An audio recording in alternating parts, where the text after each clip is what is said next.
சிவாய் நம்ம வணக்கம். நான் உங்கள் ஜோதிடர் கருப்பசாமி கேஜிஎஃப். ரெட்ரோ ஆன்மீக சேனலை பார்த்துருக்கிற அனைவருக்கும் வணக்கம்.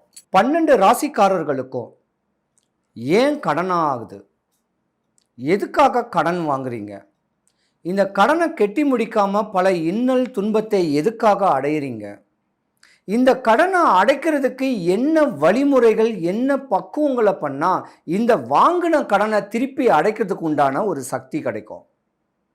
இப்படி இந்த கடன் எதுக்காக வருதுன்னு கேட்கறதுக்கு உண்டான அமைப்பை மட்டும் தெரிஞ்சுட்டு இருந்தா நம்ம அந்த கடத்தை வாங்காமல் அதுக்கு உண்டான வழிமுறைகளோட கடனாளி இல்லாமல், விரலுக்கேற்ற வீக்கம் கடனாளி இல்லாமல் யாருமே இருக்க முடியாது. ஆளாகப்பட்ட அம்பானியாக இருந்தாலும் கடன் வாங்க தான் செய்யணும். ஆனால் திருப்பி கொடுக்க எந்த வழியில், எந்த ரூபத்தில் நம்மளுக்கு அந்த கடன் அடையுது, யாருனால எவர்னால எப்படி கடவுள் ரூபத்தில் ஒரு பர்சன்னால கடனை அடையக்கூடிய தன்மை எந்தெந்த ராசிக்காரர்களுக்கு வருது. இப்படி கடனாளியை மாட்டிக்கிட்டு கஷ்டப்படக்கூடிய ராசிக்காரர்களுக்கு எந்த வழிமுறைகளை, எந்த பக்குவம் பண்ணால் இந்த கடன் அடையும் கேட்கறது தான் இன்னைக்கு உண்டான ஒரு டாபிக். துலாம் ராசியில் 3 நட்சத்திர பாதங்கள் பலமாக இருக்குது. சித்திர, சுவாதி, விஷாகம். அப்போ சித்திர நட்சத்திரத்துக்கு அதிபதி செவ்வாய் பகவான், ராகு பகவான், குரு பகவான். இந்த 3மே இருக்கிறனால துலாம் ராசிக்கு அதிபதி சுக்கிரனாக இருந்தாலும் இருந்த இடத்துல இருந்தே வியாபாரங்கள் பண்ணக்கூடிய தன்மைகள் உங்களுக்கு தான் அதிகமாக இருக்கும். நிறைய பேர் இந்த ரியல் எஸ்டேட் பண்ணலாம், ஏன்னா செவ்வாய் அதிபதியாக இருக்குது. ராகு பகவான் உச்சத்தில் இருக்கிறனால பணம் பரிமாற்றங்கள், லட்சக்கணக்கில் கோடிக்கணக்கில் பரிமாற்றங்கள், ஜுவல்லரி ஷாப் மாதிரி, இல்லைன்னா ஏதாவது ஒரு ஷோரூம்ஸு. ரெண்டாவது குருவுடைய நட்சத்திரமும் இருக்கிறனால படித்து நல்ல வேலை பார்க்கணும்னு சொல்லக்கூடிய தன்மைகளும் இந்த ராசியில் இருக்கு. ஏன்னா உங்கள் ராசிக்கு அதிபதி சுக்கிர பகவானாக இருக்கிறனால சனி பரமாத்மாவுடைய பார்வையும் உங்களுக்கு நல்லாவே இருக்கும். கோடியில் புரளக்கூடிய தன்மை உங்கள் ஜாதகத்தில் சின்ன வயசுலேருந்தே இருக்கக்கூடிய தன்மை இருக்குது. அப்பா பிள்ளை, அப்போ ஒரு சேட்டுக்கடை வச்சுருந்தீங்கன்னா அந்த சேட்டுக்கடையில் அப்பாவுடைய மனதில் என்ன இருக்கும், தான் பிள்ளைய பெரியாள் ஆக்கணும் அப்படின்னு எண்ணங்களுடைய ஒரு ஜாதகமும் நீங்கள் தான். பணங்காசில் தெளிவான அமைப்பு வந்துட்டு போய்கிட்டு தான் இருக்கக்கூடிய நேரமும். ஏன்னா உங்களை பொறுத்த வரைக்கும் என்ன பண்ணுவீங்கன்னா, ரியல் எஸ்டேட் பண்ணலாம், இல்லை ஏதாவது ஒரு பிஸ்னஸ் பண்ணி தான் குடும்பத்தை ஒர்த்தான இடத்துல வைக்கலாம் அப்படின்னு சொல்லக்கூடிய ஆதங்கங்கள், ஆசைகள்லாம் உங்களுக்கு நிறையா இருக்கும். ஒரு குறிப்பிட்ட கால வயசு துலாம் ராசிக்கு கால தாமதமாக தான் திருமணம் நடக்கும். ஆனால் திருமணம் நடந்த ஒன்றைத்தான் உங்களுக்கு யோகம். மனைவி அமைவதெல்லாம் இறைவன் கொடுத்த வரன்னு சொல்லக்கூடிய காரணத்துக்கு ஏற்ற மாதிரி தான் உங்களுக்கு நடக்கும். கல்யாணம் காட்சி நடந்த ஒன்றைத்தான் உங்கள் வாழ்க்கை உச்ச நிலைமைக்கு போகும். அதுக்கு மேலே தான் சம்பாதிப்பீங்க. ஏன்னா உங்களுடைய புள்ள குட்டிகளுக்காகவே வாழ்க்கையை ஓடி ஓடி உழைக்கக்கூடிய தன்மை உங்களுக்கு உண்டு. கடவுள் மேலே பக்தி வருது ஒரு 55-60 வயசுக்கு மேலே தான். 50 வயசுக்கு மேலே தான் பக்தியே வரும். ஆனால் அந்த 50 வயசு வரைக்கும் சுகபோகமாக வாழணும், நல்ல காரு, நல்ல வீடு, நல்ல சுகபோகமான ஒரு வாழ்க்கை வாழணும், வாழ்க்கையை ரசித்து ருசித்து வாழணும் சொல்லக்கூடிய ஆதகங்களில், ஆசைகளில் நீங்கள் இருப்பீங்க. பல லட்சம் கடன் வாங்குவீங்க. அந்த பல லட்சத்தை எப்படி அடைக்கணும்னு சொல்லக்கூடிய தன்மை உங்களுக்கு தெரியும். வெளிநாடு வெளிதேச தொடர்பு, இல்லை வெளியூரில் வாங்க வேண்டிய பொருளை உள்ளூரில் விற்கக்கூடிய ஒரு தன்மை, ஒரு உதாரணத்துக்கு ஒரு விற்காத பொருளையே விற்கக்கூடிய தன்மை துலாம் ராசிக்காரர்களுக்கு தான் நிறையவே இருக்கும். ஆனால் பெண்கள் பார்த்தீங்கன்னா கணவனோட நல்லா முன்னுக்கு வரணும், கணவனோட நம்ம நிறையா சம்பாதிக்கணும்னு சொல்லக்கூடிய ஆதங்கங்களில் நீங்கள் ஃபீல்டு ஒர்க் பண்ணுவீங்க. மக்கள் தொடர்புடைய ஒரு வேலை, இந்த ரியல் எஸ்டேட்டு, கைமாற்றி விடுற பிஸ்னஸ்ஸு, இப்படியாமட்ட ஒரு தன்மைகள்லாம் நீங்கள் நிறைய ஈடுபாடுகள் வச்சுக்குவீங்க. நிறைய பேர் பியூட்டிஷியன் கூட பண்ணுவீங்க. அப்படியாமட்ட ஒரு நேர காலத்திலையும் துலாம் ராசிக்காரர்கள் இருப்பீங்க. இருந்திருந்தாலும் இந்த 2025க்கு முன்ன ஒரு 10 வருஷமாகவே நீங்கள் கஷ்டம்தான் படணும். இது விதி, இது சூட்சமம். ஆனால் 2025க்கு மேலே உங்கள் வாழ்க்கை பிரகாசமாகக்கூடிய ஒரு தன்மை கிடைக்கும். கோடி ரூபாய் கடன் வந்தாலும் சரி, கோடி ரூபாய்க்கு இடங்களுக்கு அட்வான்ஸ் போட்டிருந்தா கூட விற்காத ஒரு நேரங்காலத்தில் கடனாளியாக கூட ஆவீங்க. வட்டிக்கு வாங்கி வட்டி கொடுத்துக்கிட்டு இருப்பீங்க. அந்த மாதிரியான ஒரு சூழ்நிலையும் உங்களுக்கு இருக்குது. நீங்கள் தான் முறையான ஒரு வழிமுறை பண்ணால் தான் டாப்பில் போவீங்க. போதும் நீங்கள் பட்ட கஷ்டம். இனி அரசனை போல வாழ போகிறீங்க. உங்கள் பிள்ளைங்களுடைய படிப்பு, திருமணம், அவங்களுடைய தேவைகள் எல்லாத்தையுமே நீங்கள் தான் பூர்த்தி பண்ண போகிறீங்க. ஆனால் இத்தனை வருஷ காலமாகவே கணவன் மனைவிக்குள்ள விவாதங்கள், பல விவாகரத்துக்கள், பல பேர் பிரிஞ்சிருந்திருந்தா கூட இனிமே ஒன்று சேருவீங்க. ஏன்னா காசு ஒரு மனுஷனுடைய தன்மையை பிரித்து கொடுத்துரும். ஒரு மனுஷன் வாழக்கூடிய தன்மை பணம் இருந்தால் தான் அவன் வாழ்க்கையே சிறப்பாக இருக்கும். குரு கடாட்சியம் உங்கள் ராசிக்கு வந்திருக்கு. குருவுடைய பெயர்ச்சி உங்களுக்கு யோகம் வந்திருக்கு. அந்த மாதிரியான ஒரு தருணத்தில் இனிமே தான் பல லட்சங்கள் சம்பாதிக்கக்கூடிய தருணங்கள் உங்களுக்கு உண்டு. ஆனால் இருந்திருந்தாலும் இந்த கடனை அடைக்கணும்னா மனைவி கிட்ட உங்கள் காசை கொடுத்து மற்றவர்களுடைய கடனை அடைக்கக்கூடிய தன்மை இருந்தால் கடன் அடையிறதுக்கான வாய்ப்பு நிறையாவே இருக்கு. கணவன் மனைவி கருத்து வேறுபாடு இல்லாமல் ஒருத்தருக்கு ஒருத்தர் கலந்துரையாடுங்க. கலந்துரையாடினாதான் மகாலட்சுமின்னு கேட்குறது உங்கள் மனைவி. மகாலட்சுமியோடைய தன்மையுடைய மனைவி கிட்ட நம்ம சந்தோஷமாக நடந்து அவங்க நம்மளுடைய பிரச்சனைகள் எல்லாம் அவங்ககிட்ட சொன்னால் அவங்க பண்ணுற பிரார்த்தனை. ஒரு உதாரணத்துக்கு துலாம் ராசிக்காரங்களுக்கு கடந்த ஒரு 10 வருடங்காலமாக பல பிரச்சனைகள் இருந்தது. அந்த பிரச்சனைகள் பிரதிபலிக்காம பிரச்சனை ஆகாம இருக்க உங்க மனைவி செஞ்ச பாக்கியம், மாங்கல்ய பலம் உங்களுக்கு ஆயுசுக்கு எந்த குறையும் வந்து கொடுக்காது. அதனால இனி வருங்காலங்களில் கடன் இல்லாமல் இருக்க, அந்த கடனை தெளிவாக அடைக்கிறதுக்கு மனைவியை சாமி கும்பிட வைங்க. நீ கும்பிடு, நம்ம வாழ்க்கை நல்லா இருக்கும், நம்மளை சார்ந்து நம்ம பிள்ளைங்க வாழ்க்கை நல்லா இருக்கும்னு வேண்ட சொல்லுங்க. துலாம் ராசியை பொறுத்த வரைக்கும் இனிமே யோகம்தான். கடமே வாங்கினாலும் திருப்பி எடுக்க சக்திகள் உண்டு, பயப்பட வேண்டாம். துலாம் ராசிக்காரர்களுக்கெல்லாம் இந்த பலன்கள் எப்படி இருக்க போகிறது? துலாம் ராசிக்காரர்களை பொறுத்த வரைக்குமே 2 கூடியவர் செவ்வாய். செவ்வாய்னா யாருன்னா தளபதி. செவ்வாய்னா ஆயுதக்காரகன்னு சொல்லலாம். இந்த செவ்வாயை பொறுத்த வரைக்குமே இந்த செவ்வாய் வந்து முருகப்பெருமான். முருகனுடைய படங்கள், முருகனுடைய ஃபோட்டோஸ் தான் சாட்சாத் உங்களுக்கு பணம் தரப்போகுது. செவ்வானா லேண்டு, செவ்வானா தைரியம், செவ்வானா வீரம். ஒரு மன்னன் வந்து ஒரு போருக்கு கிளம்புறான், கையில் வந்து இது இருக்குது, எனது ஒரு கவசம் மாதிரி, கேடயம் மாதிரி, இதெல்லாம் செவ்வா. 2 கத்தி இப்படி மடங்கி, இதுக்கு செவ்வா. ஆயுதங்கள் எல்லாம் செவ்வா. உங்கள் ரூமுக்குள்ளே வேலு, முருகனோட வேலு, எலுமிச்சம்பழம் குத்தி இருக்கணும், அதில் வேல்லாம் இருக்குது, அதெல்லாம் செவ்வா. முருகப்பெருமான் தான் முழுக்க செவ்வா. தண்டாயுத பாணியாக பார்க்கக்கூடாது. முருகப்பெருமானை வந்து நீங்கள் இதாக பார்க்கணும், என்னது, நீங்கள் ராஜ அலங்காரத்தோடு பார்க்கணும். இதெல்லாம் நீங்கள் பண்ணணும். அடுத்ததாக உங்களுக்கு வந்து செவ்வாயுடைய அனுகிரகம் எப்படின்னா ரெட்டு கலர், இதெல்லாமே செவ்வா. செவ்வாய்னா பிளட் டொனேஷன், பிளட்டு கொடுங்க அப்படிங்கிற மாதிரியான போஸ்டர்ஸு, ஸ்கல்ப்சர்ஸு, இதெல்லாம் செவ்வா. செவ்வா அப்படின்னா ஒரு தளபதி மாதிரி. இதெல்லாம் தைரியம், கலகம், தளபதி, அப்புறம் வேற என்ன, போர், இதெல்லாம் செவ்வா.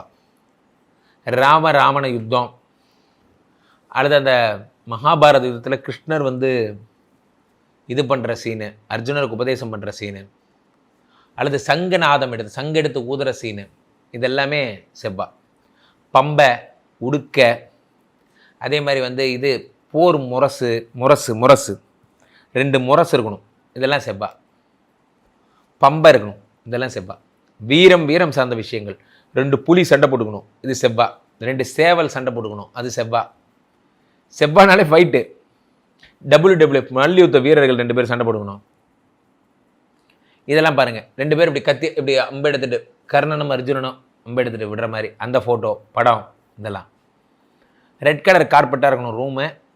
உங்களுடைய பெஞ்ச் வந்து பார்த்திங்கன்னா நல்ல உடன் இது, அதில் வந்து ரெட் கலரில் ஒரு துணி பை, ரெட் கலர் பை, அதுக்குள்ளே நீங்கள் நிறைய காசு போட்டு வச்சுருக்கணும். முருகனுடைய டாலர் அதுக்குள்ளே போட்டு வச்சுருக்கணும். விபூதி பாக்கெட் போட்டு வச்சுருக்கணும். ஆனால் முருகன்னா விபூதி, இதெல்லாம் நீங்கள் பண்ணணும். அதே மாதிரி துலாம் ராசிக்காரர்களுக்கு சனி தான் எல்லாங்கிறதுனால கால பைரவர், அந்த கால பைரவரை நீங்கள் பிஸ்னஸ் ரூமில் வைக்க முடியாது. காசுக்கும் பைரவருக்கும் என்னங்க சம்பந்தம்? பைரவர் சம்ஹாரமூர்த்தி. அப்போ சொர்ணகார்ஷன பைரவர், அவர் தான் பணம் தர போகிறார். சொர்ணகார்ஷன பைரவர் இப்படி எழுந்து நிற்கிற மாதிரி, லக்ஷ்மி வந்து மடியில் இருக்கிற மாதிரி, அதை நீங்கள் டெய்லி பார்க்கணும். சொர்ணகார்ஷன பைரவர், 8ஆம் படி கருப்பண்ணன், ஐயனாரப்பன், மதுரை வீரன், இதெல்லாம் தான் சனி. சனியுடைய இன்னொரு அதிதேவதை யாருன்னா ஆஞ்சநேயர். ஆஞ்சநேயர் வந்து அனுக்கிரக மூர்த்தியாக பரிபாலனம் பண்ணுற அனுக்கிரக மூர்த்தியாக இருக்கிறது, அதை பார்க்கணும். சில பேர் என்ன பண்ணுவாங்க, நான் நெஞ்சு கிழிச்சிட்டு இருக்கிற மாதிரி, பல்லெல்லாம் வச்சுக்கிட்டு அப்படி கோபமாக அந்த மலையை தூக்குற மாதிரி, பறந்து வர்ற மாதிரி, வாழை நெருப்பால் லங்கை எரிக்கிற மாதிரி இதெல்லாம் பண்ணுவாங்க. அதெல்லாம் பார்க்கக்கூட கூடாது, குடும்பத்துக்கே ஆகாது. கடலை தாண்டுற மாதிரி அதெல்லாம் பண்ணக்கூடாது. ஆஞ்சநேயரை அபயமூர்த்தியாக பார்க்கணும், அவர் அபயம் கொடுக்குற மூர்த்தியாக பார்க்கணும் ஆஞ்சநேயரை. அப்போ ஆஞ்சநேயரை பார்க்க பார்க்க சனியினுடைய பிரீத்தி, யோகஸ்தானம் சனி. சனினா நீதிபதி, தராசு, துலாம். அப்போ ஒரு தராசு மாதிரி அழகாக இந்த எடைக்கு இடம்பாங்க, அந்த மாதிரி சும்மா ஒரு தராசு இப்படி ஆடிக்கிட்டே இருக்கணும். இந்த பக்கம் ஒரு ரூபா காயின் வச்சுருங்க, இந்த பக்கம் ஒரு ரூபா காயின் வச்சுருங்க. அல்லது மணல் கடிகாரம், ஒரு மணல் கடிகாரத்தை இப்படி வச்சுருங்க, மணல் 2 ட்ராப்பாக விழும். இதெல்லாம் டெய்லி உங்கள் பார்வையில் படணும். பட பட பட பட பட பணம் வரவு அதிகமாகிட்டே போகும். பணம் எப்படி வருது அப்படிங்கிறது. எந்த காரியங்களையும் செவ்வாய்க்கிழமை தொடங்குங்க, 9ஆம் நம்பரில் தொடங்குங்க, 9 மணி 9 நிமிஷம் 9ல் தொடங்குங்க. அது உங்களுக்கு ரொம்ப சிறப்பானதாக இருக்கும். அதே மாதிரி எதை பண்ணாலும் உங்களுக்கு வந்து செவ்வாயோட அனுகிரகம் வர்ற மாதிரி நீங்கள் வெற்றிவேல் முருகனுக்கு அரோகரா சொல்லி தொடங்க. முருகப்பெருமான் வள்ளி தெய்வானையோட எழுந்தருள் இருக்கிற அந்த கோலத்தை நீங்கள் டெய்லி பாருங்கள். இதெல்லாம் பண்ண பண்ண பண்ண உங்களுக்கு பணவரவு என்பது அதிகமாகிட்டே போகும். அதே மாதிரி வந்து செவ்வாய் பகவானுடைய அனுகிரகம் இருந்தால் மட்டும்தான் உங்களுக்கு பணவரவு என்பது கிடைக்கும். சக்கரை பொங்கல் நைவேத்தியம் பண்ணுங்கள். செவ்வாயுடைய சிறப்புமணியே செவ்வாய் தேவே குறையிலாதருள்வாய் குணமுடன் வாழ, அதெல்லாம் சொல்லுவாங்க. அந்த மாதிரி முருகன் தான் செவ்வாய்னா வேறு ஒன்றும் கிடையாது. ஸோ ஆக்சிடெண்ட்டு சம்மந்தப்பட்ட அவேர்னஸ் கோட்ஸ் இதெல்லாமே செவ்வாய். விபத்து எல்லாமே செவ்வாய். விபத்து, கலகம் இதெல்லாம் செவ்வாய். அதுக்கு எதிரான உங்களுடைய வார்த்தைகள்லாம் செவ்வாய். உங்களுக்கு வந்து பணம் வருவதற்கான வழி, ஆம்புலன்ஸு இதெல்லாமே பணம் வருவதற்கான வழி. அதை நீங்கள் பார்க்கணும். அந்த பொம்மை மாதிரி, ஆம்புலன்ஸ் மாதிரி பொம்மை மாதிரி இருக்கணும். அவசர சிகிச்சை மாதிரியான விஷயங்கள்லாம் நீங்கள் பார்க்கணும். இதெல்லாம் வந்து துலாம் ராசிக்காரர்களுக்கு பணம் தருவதற்கான வழி. அதே மாதிரி உங்களுக்கு 10 கூடையவன் சந்திரன் பணம் தருவதற்கான வழியாக நீங்கள் சில பேர் கடல் வைக்கிறது, ஓஷனிக் ஃபிஷ் டேங்க் இருக்கும் வீட்டுக்குள்ளே, அந்த ஃபிஷ் டேங்கில் நிறைய மீன்கள் இருக்கிறது, இதெல்லாம் கூட உங்களுக்கு பண வரவை தருகின்ற விஷயமாக துலாம் ராசிக்காரர்களுக்கு இருக்கும். நீங்கள் சன் சம்மந்தப்பட்ட விஷயம், சூரியனுடைய இது வந்து ஃபோட்டோஸு, சூரியன் சம்மந்தப்பட்ட இமேஜஸ்ஸு, அந்த முகம் மட்டும் இருக்கிற ஸ்கல்ப்ஸ், அதெல்லாம் நீங்கள் பார்க்கக்கூட கூடாது, வைக்கக்கூட கூடாது. காரணம் என்னென்னா துலாம் ராசிக்காரர்களுக்கு சூரியன் பாதகாதிபதியாக அமைந்து விடுகிறார். அதே மாதிரி குரு சம்மந்தப்பட்ட ஃபோட்டோஸ், யாராவது இந்த அனுகிரக மூர்த்தியாக குரு வந்து இப்போ ஆச்சாரியர், பெரியவர்கள், அந்த மாதிரி வந்து பாதுகைகள், சித்தர்கள், இதுக்கும் உங்களுக்கும் சம்மந்தம் கூட கிடையாது. இதை நீங்கள் பார்க்க உங்களுக்கு இருக்கிற பணமும் இல்லாமல் போயிடும். ஏன்னா ஞான வழியில் உங்களை கூட்டிகிட்டு போயிடும். துலாம் ராசிக்காரர்களுக்கு ஒரே அசுரகுரு சுக்கராச்சாரியார் மட்டும்தான் உங்களுடையது. பஞ்சபாத்திர உத்தரணி, வெள்ளி டம்ளர், வெள்ளி உத்தரணி பஞ்சபாத்திரம், வெள்ளி கூஜா, வெள்ளி தட்டு, வெள்ளி தாம்பூலம், இதெல்லாம் நீங்கள் பண்ணலாம். வெள்ளி தாம்பாளத்தில் நீங்கள் வந்து பழங்கள் போன்றெல்லாம் செய்ய சிறப்பு. நம்பர் 6ல் தொடங்குங்க, நம்பர் 8ல் தொடங்குங்க. எதையுமே நம்பர் 3ல் தொடங்காதீங்க. அதே மாதிரி உங்களுக்கு வந்து நம்பர் 1 ஜென்ம எதிரி, அதில் தொடங்காங்க. சண்டேஸ் உங்களுக்கு ஆகவே ஆகாது. காலபுருஷனுக்கு 7ஆம் இடம் சொல்லக்கூடியதான் துளாராசி. துளாராசி எடுத்துட்டோம் அப்படின்னாலே இங்கே தான் சுக்கிரன் ஆட்சியதிபதியாக வர்றாரு. ஸோ உங்களுக்கெல்லாம் என்ன மாதிரியான விஷயங்கள் உங்கள் லைஃப்பில் நீங்கள் ஃபாலோ பண்ணணும், எதை வந்து வேணாம்ப்பா சாமி இதெல்லாம் நமக்கு தொல்லை அப்படின்ற மாதிரி எதை எடுத்துக்கணும், எதை எடுத்துக்கக்கூடாது அப்படின்றது தான் டீட்டெயிலாக பார்க்க போகிறோம். ஸோ இப்போ பார்த்தீங்க அப்படின்னா ஒவ்வொருத்தருக்கும் ஒரு யூனிக்னஸ் இருக்கும்ல. ஸோ அது மாதிரி உங்களுக்குன்னு ஒரு யூனிக்னஸ் இருக்கும். ரொம்ப ஹெல்பிங் மைண்டடுங்க, இறக்கிறது குணம் ஜாஸ்தி. அதாவது அப்பாவோட அன்பு கிடைக்கல, எனக்கு வந்து ரொம்ப ஆசை, எனக்கு வந்துட்டு அப்பாவோட அனுகூலம் எனக்கு கிடைக்காம இருந்ததுனாலே நான் இன்ன வரைக்கும் என்னோடய லைஃப்பை நான் மிஸ் பண்ணிட்டேன். சில பேருக்கு பார்த்திங்கன்னா எல்லாமே எக்ஸ்ட்ரீமாக கிடைக்கும். அப்பாவோட லைஃப், அன்பு, சந்தோஷம் எல்லாமே கிடைக்கும், உங்கள் லைஃப்பை கொட்ட விட்டுருவாங்க. ஏன்னா சுக்கிரன் தான் நீங்கள் உங்களுக்கு வந்துட்டு ஆட்சியதிபதியாக இருக்கார். ஸோ இங்கே சூரியன் அப்படின்ற கிரகம் நீச்சமாகுது, ப்ளஸ் வந்து பார்த்திங்க அப்படின்னா சனின்ற கிரகம் உச்சமாகுது. ஸோ தொழில் ரீதியாக வருமானம், சுகபோக வாழ்க்கை வாழ்கிறாங்கப்பா அப்படின்னு வாங்கல்ல, அதெல்லாம் யாருன்னு பார்த்தீங்கன்னா கண்டிப்பாக துளாராசிக்காரங்க தான். இது வகையில் இவங்களுக்கு எங்கே பிரச்சனை வரும் அப்படின்னு பார்த்தீங்கன்னா, இந்த ஃபேமிலி லைஃப்னு வரும்போது பெரிய இஷ்யூ இருக்குங்க. அதாவது ஒரு வீடு சம்மந்தப்பட்ட ஆசை உங்களுக்கு இருக்கும். ஏன்னா இவங்களுக்கு 2ஆம் இடம் வரக்கூடியது பார்த்தீங்க அப்படின்னா இங்கே வந்து உங்களுக்கு செவ்வாய் தான் ஆட்சி அதிபதியாக வரும். ஸோ எப்பயுமே வந்து பார்த்தோம் அப்படின்னா நம்மளுடைய மனம்னு ஒரு விஷயம் இருக்குல்ல, லைஃப் பார்ட்னர் மட்டும் கரெக்டாக அமைஞ்சா போதுங்க, நம்ம லைஃப்பை சூப்பராக கொண்டு போகலாம் அப்படின்வாங்கல்ல. எப்பவுமே எல்லாத்தையும் எடை போடுவாங்க. இவங்களை பொறுத்த வரைக்கும் என்னென்னா இவங்களுக்கு எல்லாத்தையும் வேறு வேறு யோசிக்கிறது, ரைட்டாக தப்பாக, இவங்கள்ட்டெல்லாம் தப்பு பண்ணி மாட்டிக்கிட்டோம் அப்படின்னா முடிஞ்சு. அதாவது இல்லைன்னு ஒரு பொய் சொன்னோன்னா கண்டிப்பாக பெரிய அளவில் லாக் ஆகும். கரெக்டாக ஜட்ஜ்மெண்ட் பண்ணுவாங்க. ஏன்னா அவங்களோட விஷயங்கள் எல்லாமே பயங்கர ஜட்ஜ்மெண்ட்டோடு தான் இருக்கும். ஒருத்தங்களை பார்த்தோன்னே எடை போடக்கூடிய நிலைகள்லாம் அவங்ககிட்ட சூப்பராக இருக்கும். ஸோ நீங்கள் எங்கே வந்து லாக் ஆவீங்க? எல்லாருக்கும் ஒரு மெயின் சுவிட்ச் இருக்கும் இல்லையா? ஸோ நீங்கள் எங்கே லாக் ஆவீங்க அப்படின்னு பார்த்தீங்கன்னா, ஒன்று வீடு சம்மந்தப்பட்ட ஆசை, அதுக்காக கடன் வாங்குறது. அதே மாதிரி பார்த்திங்கன்னா ஒரு சுகபோக வாழ்க்கை வாழணுங்க. என்னை வந்துட்டு எங்களோட அப்பா வீட்டில் கூட எனக்கு மரியாதை கொடுக்கல, நான் போகிறேன் ஆனால் என்னை வந்து மதிக்கவே இல்லை, என்னோடய ஹஸ்பண்ட் என்னை மதிக்கலை, அதுக்காகவே நான் அவங்கள வந்துட்டு அவாய்ட் பண்ணுறேன், என்னை உறவுகளை விட்டு கொடுக்கக்கூடாது அப்படின்ற மாதிரின்னு வச்சுக்கோங்களேன். ஸோ இவங்களுடைய கௌரவம் சார்ந்த விஷயம், அதாவது கணவருக்காக நிறைய பேர் வெறுப்பு சம்பாதிப்பாங்களே அந்த மாதிரின்னு வச்சுக்கோங்களேன். ஸோ உறவுகள் ரீதியாக மட்டும் இல்லாமல் அந்த உறவுகளை வந்து அழகாக, அதாவது என்னுடைய கணவர் என்னுடைய மனைவி அப்படின்னு ஒரு விஷயம். இப்போ துளாராசியில் ஒருத்தவங்க கணவராக இருக்காங்க அப்படின்னா அதே மாதிரி ஒரு மனைவியாக இருக்காங்கன்னு வச்சுப்போம். ஸோ இவங்க என்ன பண்ணுவாங்க அப்படின்னா அவங்க லைஃப் பார்ட்னருக்காக நிறைய விஷயங்கள் விட்டு கொடுக்குறது செய்கிறது எல்லாமே இருக்கும். அதெல்லாம் தாண்டி எந்த விஷயத்த நம்ம நிறைய யோசிக்கிறோமோ அதுவே பிரச்சனையாக மாறும் இல்லையா? அது மாதிரி தான் வச்சுக்கோங்களேன். ஸோ இவங்க வந்து அதுக்காக கடன் வாங்குவாங்க. அதாவது ஒரு வீடு கட்டணும், என் ஹஸ்பண்டை வந்து யாரும் விட்டு கொடுக்கக்கூடாது, நான் வெளியூருக்கு எங்கள் அம்மா வீட்டுக்கே நான் போகிறேன் அப்படின்னா அவர் நல்லா பிழைக்கிறாங்க, நல்லா வீட்டிலலாம் வச்சுருக்காங்க, சொந்தமாக எல்லாமே பண்ணியிருக்காங்க அப்படிங்கிற மாதிரி அந்த ஆசை அபிலாசை அவங்களுக்கு இருக்கும். ஸோ அதுக்காக கடன் வாங்குறது. அதே மாதிரி பார்த்திங்கன்னா நிறைய பேருக்கு இந்த ஹெல்த் இஷ்யூஸ் சம்மந்தப்பட்டதுக்காக போகிறது. என்ன துளாராசிக்காரங்களை எடுத்துக்கோங்களேன், டெஃபினட்டாக ஏதாவது ஒரு சின்ன ஹெல்த் இஷ்யூஸ் இல்லாமல் அவங்களால இருக்கவே முடியாது. நல்ல திறமைசாலியாக இருப்பாங்க, எல்லாத்தையும் இடப்படுவாங்க, எல்லாமே பர்ஃபெக்டாக இருந்தால் கூட இந்த தொழில் செம்மையாக பண்ணுறாங்க அப்படின்னா தொழிலுக்காக சில பேர் கடன் வாங்குவாங்கல்ல, இவங்களும் கண்டிப்பாக தொழில் ரீதியாக கடன் வாங்கக்கூடிய நபர்களாகவும் இருப்பாங்க. அதாவது எனக்கு அரசு வழியில் ஏதோ ஒரு ஆதாயம் வருதுங்க, ஆனாலும் அந்த அலைய விட்டான் பாறேன், அப்படி அலைஞ்சாங்க, ஒரு விஷயத்தை எனக்கு வாங்குறதுக்கு நான் அவ்வளோ அலைச்சல் திருச்சலாக இருந்துச்சு, ஒரு கடன் வாங்கினா கூட எனக்கு வந்து ஈஸியாக கிடைக்கல, எல்லாமே கஷ்டப்பட்டு கிடைச்சது அப்படிங்கக்கூடிய நிலைகள் இருக்கும். ஆனால் அந்த கடன் வாங்கிட்டாங்கன்னா இவங்களை பொறுத்த வரைக்கும் என்னென்னா அந்த கட்டத்தில் மிகப்பெரிய போராட்டம் இருக்கும். ஏன்னா செவ்வாய் வந்து பார்த்திங்க அப்படின்னா 2ஆம் இடத்துல இருக்கனால யாருக்கெல்லாம் கொடுத்து ஹெல்ப் பண்ணுறாங்க அவங்கெல்லாம் பகையாக மாறக்கூடிய சூழ்நிலைகளும் நிறைய அனுபவிக்கிறவங்க யாருன்னு பார்த்தீங்கன்னா கண்டிப்பாக துளாராசிக்காரங்க தான். இந்த கடன் வாங்கினாங்க அப்படின்றது குடும்ப சந்தோஷத்துக்காக கடன் வாங்குறது, தன்னுடைய சுய கௌரவத்துக்காக கடன் வாங்குறது, எல்லா சமுதாயத்தில் நான் ஒரு போற்றப்படக்கூடிய நிலையில் நான் இருக்கணும் அப்படின்றதுக்காக கடன் வாங்குறது, இதெல்லாம் இவங்களுக்கு இருக்கும். ஸோ இந்த பிரச்சனையை இவங்க சரி செஞ்சுட்டாங்க அப்படின்னா அவங்களோட லைஃப் ரொம்ப சூப்பராக இருக்கும். உறவுகள் வேணுங்க, ஆனால் அதுக்காக எல்லா நேரத்துலையும் பணத்தை கொடுத்து தான் அந்த உறவுகளை தக்க வைக்கணும் அப்படின்னு நினச்சோன்னா கண்டிப்பாக அந்த நிலை உங்களுக்கு கரெக்டாக இருக்காது.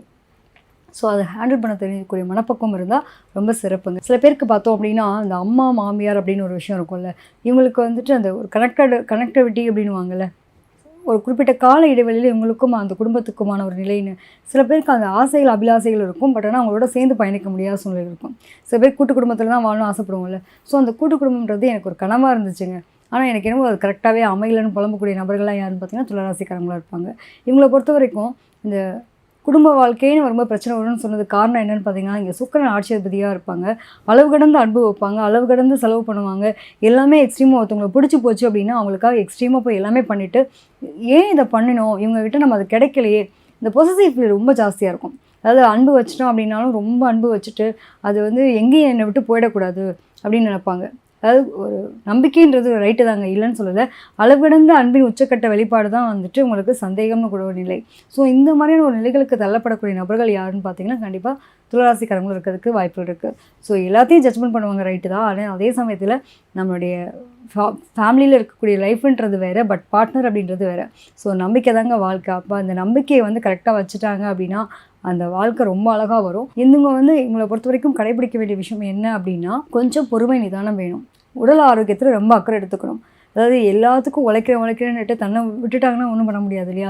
ஸோ சுவர் இருந்தால் தான் சித்திரம் வரைய முடியுன்ற மாதிரி இவங்களுக்கு உடல் ஆரோக்கியம் ரொம்ப முக்கியம். சரியான தூக்கம் இருக்காது. என்ன காரணம் பார்த்திங்கன்னா ராகுனுடைய நட்சத்திரம் இருக்கிறதுனால அந்த மாதிரி பிரச்சனைகள் இருக்கும். இது மட்டும் இல்லாமல் குடும்ப வாழ்க்கைன்னு வரும்போது நிறைய லவ் ரிலேஷன்ஷிப், ஒரு லவ் பிரேக்கப்பை நான் கடந்து வந்திருக்கேங்க அப்படின்னு சொல்லாத ஆட்கள் இருக்க முடியாது. டெஃபினட்டாக அந்த மாதிரியான ஆசை அபிலாசைகளில் ஒரு நம்பிக்கை துரோகங்களை சந்திச்சவங்களும் நீங்கள் தான் இருப்பீங்க. ஸோ முடிஞ்சு போன பக்கங்களுக்கு உயிர் கொடுத்தா நிகழ்கால பக்கங்களை ஒன்றுமே பண்ண முடியாது, பதிவிடவே முடியாது. ஸோ முடிஞ்சு போன பக்கங்களுக்கு உயிர் கொடுக்காதீங்க. நிம்மதியான வாழ்க்கை வேணும் அப்படின்னா எதிர்கால பக்கங்கள் அழகாக பதிகிறதுக்கு அந்த பதிவீடு அழகாக இருக்கணும். ஸோ உங்களோட மனசை நீங்கள் சூப்பராக வச்சுக்கோங்க.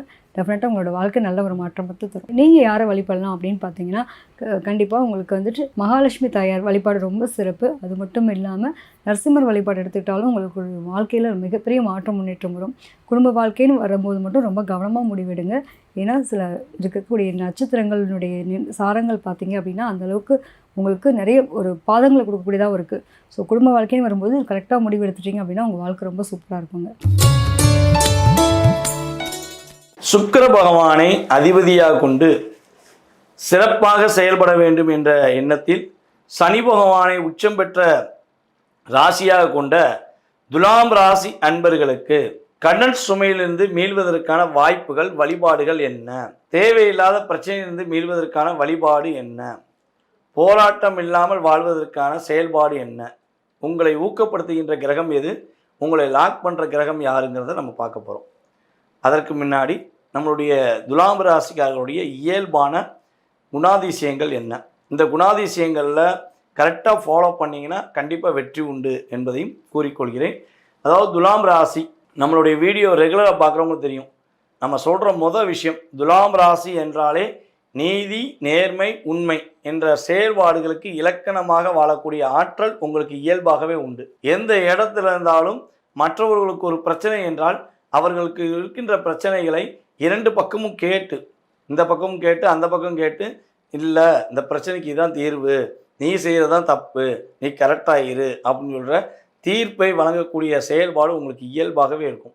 நம்மளுடைய நீதி அரசர்கள் இருக்காங்க பார்த்தீங்களா, எந்த நீதி அரசர்களாக இருந்தாலும் சரி, மேக்சிமம் பார்த்திங்கன்னா நம்மளுடைய துலாம் ராசிக்காரர்களாக இருப்பதற்கான வாய்ப்பு அதிகமாக இருக்கும். நீதி அரசர்களில் பாதி பேர் மேக்சிமம் துலாம் ராசி சார்ந்தவர்களாகவே இருப்பாங்க. இது நம்ம சட்ட ரீதியாக எடுத்துக்கலாம்.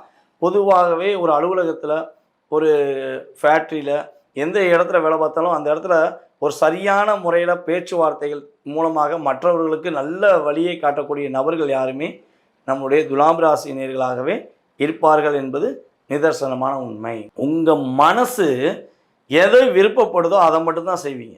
அந்த மனம் விருப்பப்பட்டு செய்கிற விஷயங்கள் எல்லாமே வெற்றியாக இருக்கும். அதை விட்டுட்டு யாராச்சும் உங்கள்கிட்ட இல்லை நீ கொஞ்சம் அட்ஜஸ்ட் பண்ணிக்கோ, கொஞ்சம் எனக்காண்டி அட்ஜஸ்ட் பண்ணி பண்ணு, உனக்கு கண்டிப்பாக நன்மை இருக்கும் அப்படின்னு சொல்லி உங்களை தூண்டி விட்டு ஒருத்தவங்க செய்ய வைக்காங்கன்னா கண்டிப்பாக என்ன பண்ண போகிறாங்க, உங்களை லாக் பண்ண போகிறாங்கன்னு அர்த்தம். ஸோ அந்த இடத்துல தான் நீங்கள் என்ன பண்ணுவீங்க, உங்களுடைய இயல்பான தன்மையை இழக்கிறீங்க, உங்களுடைய இயல்பான வேகத்தை இழக்கிறீங்க, உங்களுடைய இயல்பான செயல்பாடை உறுதியாக இழக்கிறீங்க அப்படிங்கிறதும் நம்ம தெளிவாக சொல்ல முடியும். ஸோ அதுக்கு அடுத்தபடியாக பார்த்திங்கன்னா வாழ்க்கையில் ஒரு பாதி போராட்டம், மறுபாதி முன்னேற்றம். இதுதான் உங்களுடைய வாழ்க்கை. ஷார்ட்டாக சொல்லணும்னா வாழ்க்கையில் ரொம்ப ரொம்ப போராடினீங்க அப்படின்னா உங்களுடைய 30 வயதுக்கு அப்புறம் உங்களுடைய வாழ்க்கையில் நீங்கள் சிறப்பான நிலையை அடைய போகிறீங்கிறது நிதர்சனமான உண்மை. அதாவது உயர்ந்த இடத்துல, உயர்ந்த உத்தியோகத்தில் இருக்கிற துலாம் ராசினியர்கள் அனைவருமே அடிக்கடி இடமாற்றம் அடைஞ்சிக்கிட்டே இருப்பீங்க. நல்ல பொசிஷனில் இருப்பீங்க, நல்ல லெவலில் இருப்பீங்க. உங்கள் கூட இருக்க டீமில் உள்ள அத்தனை பேரையும் அரவணைச்சு கொண்டு போவீங்க. திடீர்னு என்ன பண்ணுவாங்க, உங்களை ட்ரான்ஸ்ஃபர் பண்ணிடுவாங்க. எதுக்கு ட்ரான்ஸ்ஃபர் பண்ணாங்கன்னே விட தெரியாது. இல்லைங்க சார் நீங்கள் அங்கே போங்க, நீங்கள் அங்கே போய் வேலை பாருங்கள் அப்படிம்பாங்க. சார் நான் பர்ஃபெக்டாக தானே வேலை பார்க்குறேன், இல்லை தயவுசெய்து நீங்கள் அங்கே போங்க அப்படின்னு சொல்லக்கூடிய செயல்பாடு இயல்பாகவே உண்டு. இது பெண்களுக்குமே பொருந்தும். துலாம் ராசி பெண்களுக்குமே அடிக்கடி ட்ரான்ஸ்ஃபர் கிடச்சிக்கிட்டே இருக்கும். ஸோ ஒரு பாண்டிங் இதில் ஒரு ப்ராப்பராக இருந்துட்டேன் அப்படின்னு சொல்லக்கூடிய செயல்பாடு ரொம்ப ரொம்ப கம்மி. இது உங்கள் சுய ஜாதகம் வலிமையாக இருந்தால் சில நபர்கள் இருந்துருவாங்க. ஆனால் பொதுவாகவே ராசியின் அடிப்படையில் துலாம் ராசி நபர்கள் ஒரு நிலையான தன்மையில் ஒரு இடத்துல இருக்க முடியாது என்பது உண்மை. ஸோ அதே போல் எங்கே இருந்தாலும் சரி, எப்படி இருந்தாலும் சரி, கூட்டணி இல்லாமல் நீங்கள் செயல்படுத்தினீங்க அப்படின்னா உங்களுக்கு வெற்றி உண்டு. இந்த கூட்டணியினால் தோற்று போன நபர்கள் அப்படின்னு பார்த்தீங்கன்னா துலாம் ராசி நபர்களாகவே இருப்பார்கள். எந்த இடத்துல வேலை பார்க்குற இடத்துலனாலும் சரி, அரசியல்னாலும் சரி, துலாம் ராசினியர்கள் கூட்டணி அமைச்சால் அந்த கூட்டணி செல்லாத கூட்டணியாக மாறி உங்களுக்கு அது பாதிப்பை கொடுக்கக்கூடிய சூழ்நிலையாக அமைந்துவிடும் என்பதும் நிதர்சனமான உண்மை.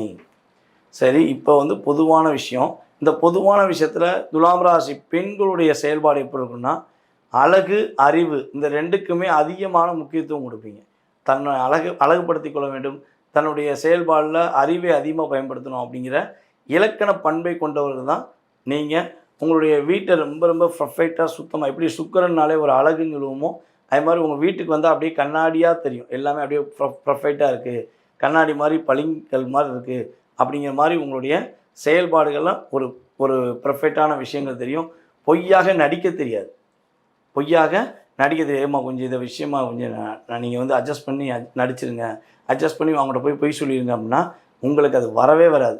ஸோ அப்படி அதுக்கு மீறி அவங்க சொல்கிறாங்களே நீங்கள் சொல்லி செஞ்சீங்கன்னா அந்த இடத்துல உங்களுடைய வெளிப்படையான தன்மை மூலமாக நீங்கள் மாட்டிக்கிடுவீங்க. ஸோ அப்போ நடிக்கக்கூட தெரியாதா, ஒரு விஷயத்தை பொய் சொல்லி சமாளிக்க தெரியலையா அப்படின்னு சொல்லி உங்களுடைய உடன் இருப்பவர்கள் உங்களை கேலி செய்வார்கள். ஆனால் அதற்காக நீங்கள் கவலைப்பட வேண்டாம். ஏன்னா உங்களுடைய இயல்பான விஷயம் என்னென்னா உங்களுடைய ராசியில் சனி பகவான் உட்காந்துருக்கார். அப்போ எங்கே நடிக்கணும்னு நீங்கள் நினைக்கிறீங்களோ அந்த இடத்துல நீங்கள் உறுதியாக மாட்ட போகிறீங்க அப்படிங்கிறதும் உண்மை. அப்போ உண்மைக்கு கட்டுப்பட்டு நடந்தீங்கன்னா வாழ்க்கையில் உறுதியாக உங்களுக்கு மிகப்பெரிய ஒரு வெற்றி உண்டு, மிகப்பெரிய ஒரு செயல்பாடு உண்டுங்கிறதையும் நம்ம பார்க்குறோம். வாழ்க்கையில் உயர்ந்த நிலைக்கு, ஒரு சிறந்த நிலைக்கு நீங்கள் போகணும் அப்படின்னா முதல் விஷயம் உங்களுடைய இரக்கம், உங்களுடைய செயல்பாடுகளில் கொஞ்சம் சேஞ்சஸ் பண்ணிக்கிட்டீங்கன்னா உறுதியாக வெற்றி உண்டு அப்படிங்கிறத பார்க்குறோம். ஸோ அதே போல் நம்மளுடைய துலாம் ராசி அன்பர்களில் மூக்குத்தி குத்துவது ரொம்ப ரொம்ப ரேர். பெண்கள் வந்து மூக்குத்தி மேக்சிமம் குத்த மாட்டாங்க. ஸோ அப்படி மூக்குத்தி இன்கேஸ் குத்திருக்காங்க, பழைய ஆள்களாக இருக்காங்க, அவங்க மூக்குத்தி குத்திருக்காங்கன்னா அந்த மூக்குத்தி போடுறதுக்கான வாய்ப்பு ரொம்ப குறைவாக இருக்கும். ஸோ இது வந்து கிரகங்கள் ராசியின் அடிப்படையில் சொல்கின்ற பொதுவான பலன்கள் என்பது உண்மை. ஸோ இப்போ நம்மளுடைய துலாம் ராசிக்கு கடன் பிரச்சனை வம்பு வழக்க கொடுக்கக்கூடிய கிரகம் யாருன்னு பார்த்தீங்கன்னா, உங்களுக்கு கடன் சுமையை கொடுக்கக்கூடிய கிரகம் யாருன்னா குரு பகவானே. நீங்கள் வந்து ஒரு அசுப குரு, சுக்கிர பகவான் வந்து பார்த்தீங்கன்னா அசுப குரு, குரு வந்து தேவகுரு. ஸோ அப்போ என்னென்னா நீங்கள் வேகமாக செய்வீங்க, அவர் அப்படியே கரெக்டாக பர்ஃபெக்டாக இப்படி தான் பண்ணணும்னு சொல்லி யோசி செய்வார். ஸோ அப்போ என்னென்னா உங்களுக்கும் அவங்களுக்கும் ஒரு முரண்பாடான கருத்துக்கள் இருக்கும் என்பது நிதர்சனமான உண்மை. ஆனால் இதில் ஒரே ஒரு விஷயந்தான், உங்களுடைய ராசிக்கு 6ஆம் இடத்துல தான் உங்களுடைய ராசியின் அதிபதி உச்சம் பெறுகிறார். ஸோ அப்போ உங்களுக்கு இயல்பாகவே நீங்கள் நான் சொல்கிற வழிபாடுகளை செய்யும்பொழுது வாழ்க்கையில் மாற்றம் உண்டு, மகிழ்ச்சிகள் உண்டு என்பது நிதர்சனமான உண்மை. ஸ்ரீ காயத்ரி தேவி அம்மையாரை நீங்கள் செவ்வாய்க்கிழமை போய் வழிபாடு செய்யணும். ஸோ இறை வழிபாடுகளுக்கு நீங்கள் முக்கியத்துவம் கொடுத்து செஞ்சீங்க அப்படின்னா உறுதியாக நம்மளுடைய துலாம் ராசி அன்பர்கள் வாழ்க்கையில் பலவிதமான வெற்றிகள், மிகப்பெரிய மகிழ்ச்சியான சூழ்நிலைகள், பல பிரச்சனைகள், பல கடன் சுமையிலிருந்து மீண்டு வந்து வெற்றி காண்பதற்கான வாய்ப்புகள் அதிகமாக இருக்குது என்பது நிதர்சனமான உண்மை.